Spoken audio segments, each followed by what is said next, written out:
mufaro wedu kuva nemi nhasi uno pachirongwa The Village. Zita rangu ndinonzi Stella Muhosha. Nhasi uno tiri kunzvimbo yeKariba. Tinoziva vazhinji vedu kuti kuKariba vanhu vanonziva kuuya kuzoona Kariba Dam, vachiuya kuzoona nekuzonakidzwa kunoko vachipinda mumabhotsi. Asi nhasi uno pachirongwa The Village ndina baba vane nyaya yekuti patakatonzwawo isusu takatovhundukawo, nekuti dzimwe nguva muupenyu pazvinhu zvatinoti zvakadai zvinoitika here izvi. Nhasi uno ndina baba. Baba munonzi baba vani? Tinotenda muri Zimbabwe. Ini ndinoitwa Master Munyucha. Ukanzwa munhu achiti izvi zvakaitika kwandiri dzimwe nguva, unotadza kuzvibhilivha zveshuwa zvakaitika zveshuwa here. Imimi chii chakaitika muupenyu hwenyu chekuti muri kuti imimi ndiri kuda kuti mhuri yeZimbabwe inzwe izvi? Mhuri yeZimbabwe chiitiko chakaitika pandiri ndanga ndisati ndambosangana nazvo. Ini ndine mwana akabudirwa nemunhu akafa kugache arohwa nemvuu. Mukomana anoitwa Tindo, ane nickname yekunzi Boko. Zviri kunzi parufu apa ndo pakatanga kubudira mhepo yemukomana ainzi Boko. Boko uyu akabuda achitaura mushure mokunge sabhuku mumwe apinda mumba manga mune chitunha. Ndobva vari parufu kudaro vanhu vairidza ngoma vari panze.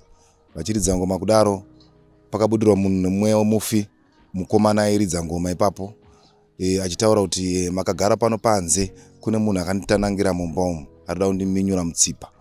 Zveshuwa mhepo ichibuda mukomana airidza ngoma, vanhu vakamhanya vachinopinda mumba vakaona sabhuku ari mumba. Ane jira ranga ari naro achinzi akabvunzwa kuti komuri kuiteiko sabhuku mumba umu, hamusi sawira hamusi chii. Sabhuku vakati ndandichipukuta munhu furo neropa raari kubuda. Zvakanzi nevanhu vakati ropa ripi riri kubuda pamunhu? Hapana chiri kubuda apa, budai mumba imomo sabhuku. Hamuna kukama nemunhu amufi ari mukati imomo. Zveshuwa vanhu sabhuku aida kurohwa nguva iyo neruzhinji, asi vakazotsurana. Sabhuku akabuda mumba. Right, tiri paurongwa iwoyo vanhu vaida kuronga kuti vavige mufi kune nzvimbo inoiswa marenda, kunonzi kulocation yavo yavanoisira makuva. Koita nzvimbo yafira mukomana uyu, kune imwe nzvimbo futi inovigirwa vanhu. Asi vagari vemo vasabhuku vakati aiwa ngatitakure chitunha ichi chinovigwa kukomboni. Vari pakati pokuenda kukomboni, chitunha ichi chakataura zvekare mhepo yakabuda pano mumwe munhu zvakanzi kwete, ini asida unovigira kukomboni kwambuda unondiviga ndidzorere kwandafira. Ndobva zveshuwa vakaona kunge zviri kuitika sedambe. Vakati pakati pekufamba mota dzakadzima, mhepo iyo yakataura kuti inini ndati ndidzorerei kwandakafira, mota dzakaramba kumuka. Zvadaro vakatozoona kuti aiwa zviri kutoitika apa ichokwadi. Kwakabva vatotendeuka zvekare, ndobva vadzokera futi kupi kunzvimbo kwakafira mukomana uyu. Vasvika ikoko mukomana uyu vakabva vamuisa mumba. Right, vari pakudaro mwana wangu musikana anga aripo parufu ipapo abvawo kukolekta hupfu nezvimwe zvavakanotora mukomboni. Vari parufu kudaro pakabva pabuda futi mhepo. Pari pakati pechiitiko ichocho mwana wangu akasvikawo vachibva kunokolekta hupfu nemuriwo yavanga vatora muvanhu. Mwana wangu akabva abudirwa nemhepo panguva iyoyo, chitunha chiri mumota zvekare. Ndobva zvanzi panhambwe vakanongedzwa panguva iyoyo kanzi ava vamai avo ngavabude mumota. Vanga vari mumota imomo. Mai vavo vanzi vabude mumota. Yakataura kuti vakazobvunzana, mhepo yakutaura zvakanzi ndovandiuraya. Mushure mezvo vadaro vanongedzwa ambuya vaya kuti ndozviripo. Ambuya vaya vakazonoripota kwamambo, chitunha changa chavigwa zvacho. Vakazonoripota kwamambo kunzi ndanongedzwa uroyi. Shuwa zuva redare rakasvika. Zuva redare rasvika, pakaunganidzwa masabhuku, makansela, mapurisa nenoo zvekare. Nandiripo, mwana wangu anga aripo ipapo, mwana musikana iyeye. nevagari vose vemugachikache vazhinji vanga varipo. Chiitiko ichi ndofunga vanhu vanochiziva, mavhidhiyo vamwe vatori nawo nezvakaitika padare apa. Munhu akatanga kupinda mudare mudzimai akanongedzwa kunzi ndiye andiuraya. Mudzimai akagadzikwa mudare ndokubva anzi atsanangure kuti chii chakaitika. Mukadzi uyeyo akatanga kutsanangura achiti ndauyawo ndizotaurawo nyaya yangu, ndakapomera uroyi nemwana uyu. Ndobva vabvunziwawo zvakanzi mwana uyu ndiye akupomera uroyi here kana kuti imhepo yakakupomera uroyi. Ivo vakataura kuti mwana uyu ndiye akandipomera uroyi. Zvakanzi alright, hapana chakaipa. Vari pakati pekutsanangura amboya vachinzi namambo, taurai zvamuda kutaura zvese zvakazara. Vakataura. Vari pakati pekutaura amboya mhepo yemukomana uyu yakabva yabuda pamwana wangu uyu. Panguva iyoyo amboya vasati vapedza kutaura, mhepo yakabva yapinda munhandare mainge makagara amboya. Vakanzi right, vari pakati pekutaura, mhepo iye yakataura kuti nhai amai ingwani, ndogara nemi makore esaya, makambonzwa ndichikunongedza here kuti imimi mune zvakadai zvamakandiita? Amboya vakatanzira kupindura mhinduro yavanga vabvunzwa nemhepo iya. Vakabvunzwa zvekare akanzi pindurai nhau yamuri kutaura pano kuti ndakupomerai kuti imimi ndimi makauraya. Amboya ava vaipomera mumwe mutumbi, vasingapomere mhepo yainge yataura izvozvo. Saka yabvunzwa izvozvo vakakundikana kuzvipindura. Vari pakati pekudaro vanhu vaise vainge varipo vakatanga kuchidaidzira kuti ngavapindure. Vakabva vatadzirira kupindura. Panguva iyo mhepo yemukomana yakabva yatanga kukontinya kutaura, ichitotaura kuti zveshuwa zviri kuitika muno mugachikache mane uroyi hwakawandisa, uye mudhamu medu mune uromba huri kuuya huchiitwa nevanhu hwakawandisa. Zvadaro vakati ngazviitwe zvinhu zvekukasira. Madzimambo, masabhuku, midzimu nevane matumbu vavo vakasire kunge vachisvika panzvimbo kuti zvigadzirisike. Nanatsika mutanda vese vanodiwa, maprofita ipapo vese vaitaurwa ipapo kuti ngavakasire kutaura kuti zvinhu zvikasire kuitwa nenguva, musati madeuka ropa munzvimbo yeKaribha. Zveshuwa zvadaro pakatanga kuita nyonga vanhu nemakansela. Mhepo zvichidaro yabuda kumwana wangu, yakabuda futi kuno mumwe mukadzi aive ipapo. Bva yabuda futi mhepo kuno mumwe mukadzi, paive nemapurisa. Mapurisa achida kuyananisa muground, makapinda mumwe mupurisa wechikadzi achida kuyananisawo zvaida kuyananisa. Yakabva yabuda futi mhepo futi kumupurisa iyoyo. Panguva iyoyo ground rese rakabva ratova mhepo dzingotaura zvadzaitaura dzevafi. Mune mumwe mufiwo anova murwi wehondo akabuda pano mumwe mudzimai wechipurisa uyu wekwana Matemai achiti akafira kuZambia. Anoda kunge anofanira kunge achitorwa mapfupa ake ari kuZambia achiuya kuti agadzirwe muno munyika yedu yeZimbabwe. Pachiitiko ichocho pakaitika zvisingasati ndakamboona.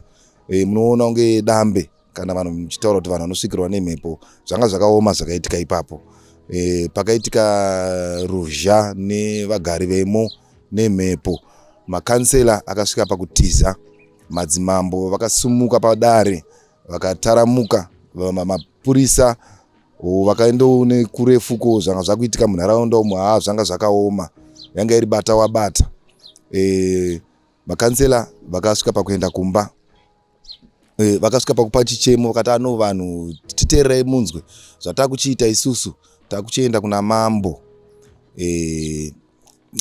takuchisisa nyaya ino nokuti mambo wanga tiri naye ipapo anga ari mudiki, mambo wenzvimbo, asi mambo wenzvimbo yegachegache vanoti wavamusamba vanga vasipo nguva iyoyo. Saka kansela akazokumbira nguva achiti nyaya zvaitika zveshuwa tazviona, saka zvatakuchiita isusu takuda kuchikumbira mambo kuti tisangane kudare hombe kuno Chitene. Takapirwa mazuva 3 ekunge tichigadzirira kuti tiendeko. Zveshuwa zvakaitika saizvozvo, mazuva 3 akazopfuura zvawo asi akazosvika mazuva 5 takazosumuka kubva munzvimbo yeGachiGachi takananga kuenda kwaChitewe. Tiri mukati mekufamba mumugwagwa tasvika mugomo rimwe rinoitwa Makande kumapiripiti kumarupiri uko. Mota dzakadzima futi murodhi. Maibuda vafi vakafira murodhi vachibudira mhepo idzodzo dzanga dziri mumota tichienda kwaChitewe. Mota dzakadzima, mhepo dzaitotaura kuti ini ndinoda kuitwa zvakati. Pasina kuita izvozvo mota dzanga dzisingamuke, asi pakangoitwa zvaanenge ataura mhepo kuti nditai zvakati, mota dzaimuka, mota dzotanga kutofamba.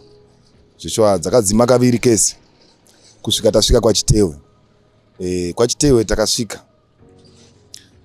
kwaChitewe takasvika, aiwa zveshuwa basa rakabatwa nababa vaChitewe. Mudare, nyaya yakapinda mudare. Zvakatsanangurwa, mhepo futi dzakauya futi zvimwe chete izvozvo, dzimhepo dzese dziripo 4 dzakataura zvimwe chete izvozvo zvaiitika zvakangoitika kuGachiGachi. Dzakataura zvimwe chete izvozvo. vaChitewe vakatsanangura ivo vachiti inini handisi n'anga, ndiro masvikiro, asi basa iri ndogona kuriita, asi chandokwanisa kuita kuti mhepo iri kubuda pamwana uyu kuti ibve paari iende kune munhu akazviita. Asi vaChitewe matauriro vakaita saizvozvo. Shuwa mwana takagara naye ndichipo chinokwana masvondo 2 vachibetsera kuti mwana mhepo ibve paari iende kune munhu anga nechiitiko chakuuraya mwana mukomana uyu anonzi Boko. Zvadaro takazosara zvedu ipapo, matare apera, vanhu vakadzokera, takasara tichirapisa mwana. Tazobva ipapo tichidzoka futi nzvimbo yeGachiGachi. Mwana haanga ari nani zveshuwa. Pasina mazuva tichingosvika imomo, ini ndakabvako ndakuzouya kuKaribha. Hapana kumboita mazuva pakabva pashayika murume wake mwana musikana iyeye. Akabva aenda kunoviga murume wake. Hapana chaiitika, asi musi wabva kurufu remurume wake achingodzokera chete kumba kwake kuGachiGachi, zvakabva zvatanga. Mhepo yaitsanangura zvekare ichitaura kuti inini kwandanga ndanzi ndiende handikwanise kuti ndiendeko, kwakasoserwa. Asi chakuitika panapa, mwana uyu, mutumbu uyu uda kutourayiwa zvekare nevanhu vakaita izvozvo.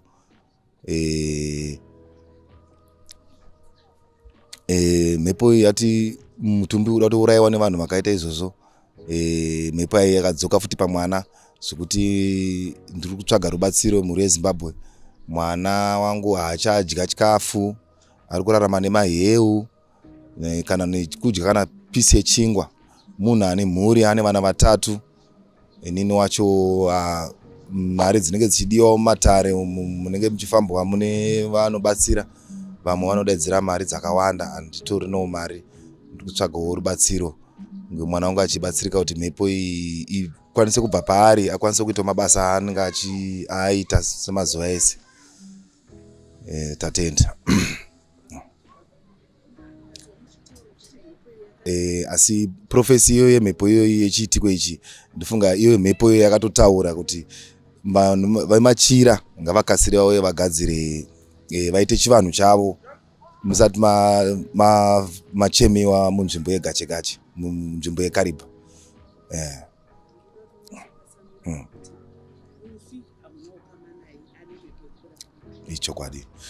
Ichokwadi ichocho.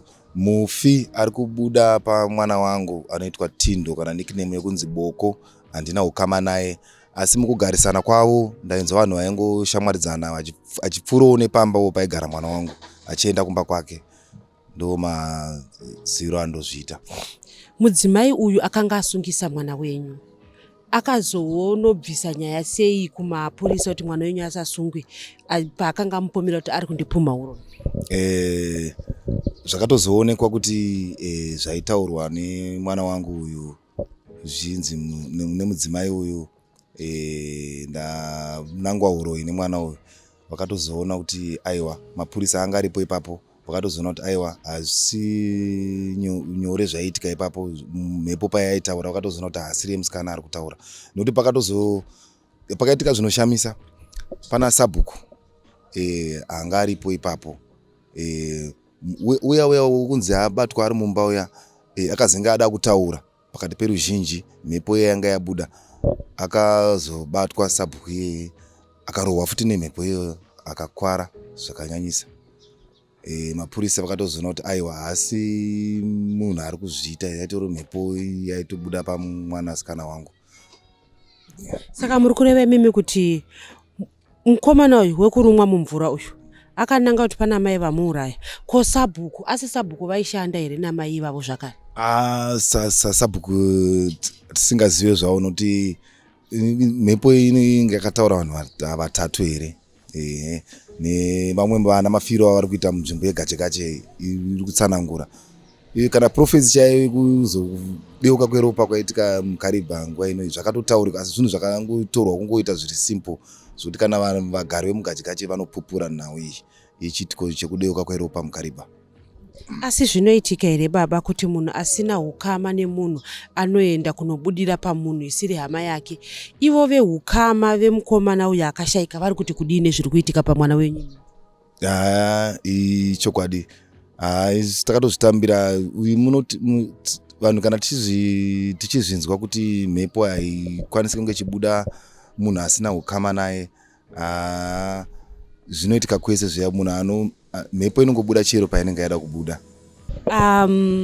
Nyaya iri panapa inyaya dzimwe nguva yekuti vanhu tinotadza kuzvibhilivha, asi baba vari kutaura kuti kutori nevanhu vakatora kunyangwe mavhidhios zvinhu zvichiitika iyo munzvimbo yegache-gache. Imiwo munoti kudii? Zvii zvamunoda kutaura pamusoro pemhepo, kunyangwe nezviri kutaurwa kunzi zvaitaurwa nyaya yekuti kuno kuKaribha kuchadeuka ropa? Kutouya kwatakaita kuno kuKaribha takauya nekuda kwenyaya yevanhu vakawanda vakafira mudziva iro riri Karibha. Zita rangu ndinonzi Stella Muhusha.